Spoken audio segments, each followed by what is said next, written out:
G'day guys, Googs here and you're welcome to My Drunk Philosophy.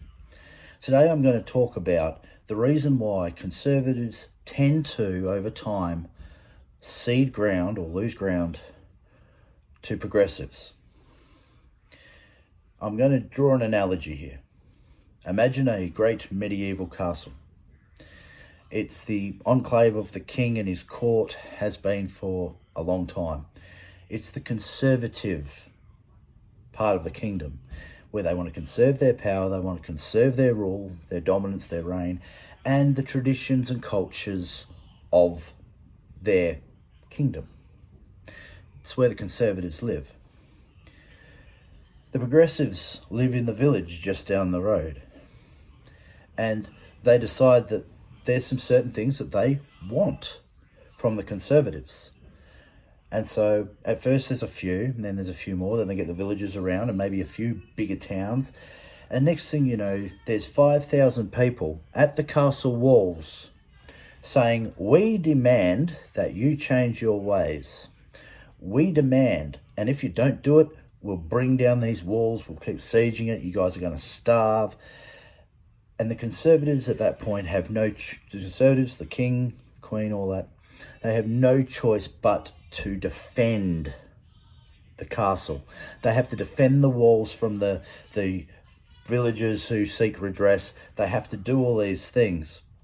Now, bringing it back to the modern day, this is exactly the same as what you're going to see and what you're seeing today, what you saw in the 60s, what you saw in the 20s, etc., etc. What happens is the progressives come in and go, "We want things to change." They give a list of demands, some of them utterly ridiculous, some of them not so ridiculous, okay?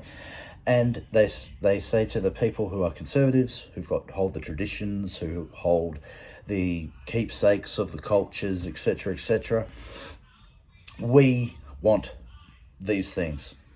Let's go back to the analogy.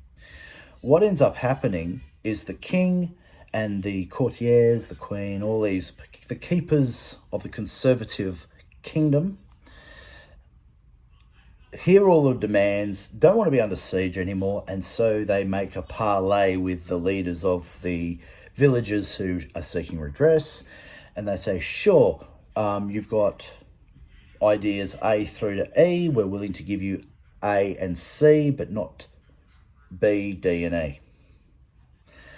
And they go, "Oh, that's fine. We've got two things out of you. Cool." Villagers go back. The new tradition is, and cultural traditions and laws or whatever are put in place. And then 50 years later, or so down the track, let's just pick that number out of the air, it all starts again. The villagers get upset. They want new things. Onwards and upwards we go.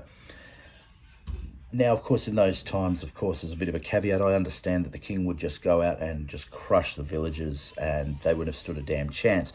But once again, it's an analogy. So what do we find in the modern era? It's exactly the same sort of thing. The progressives have come out with all their demands, once again, A through to E. And the conservatives go, "Well, no, we're not happy with that. We don't want our culture to change. We don't want our traditions to change that dramatically."